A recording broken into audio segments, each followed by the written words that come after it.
এই তুতান, কাল বিশ্বকর্মা পূজা, তোর সাইকেলটা পরিষ্কার করিস কিন্তু। হ্যাঁ মা, করছি।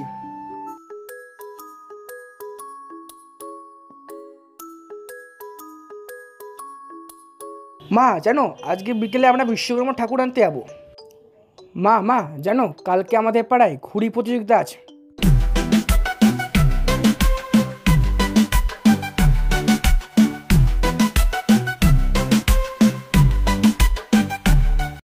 ওমা আমার সাইকেল পুজো করবে না?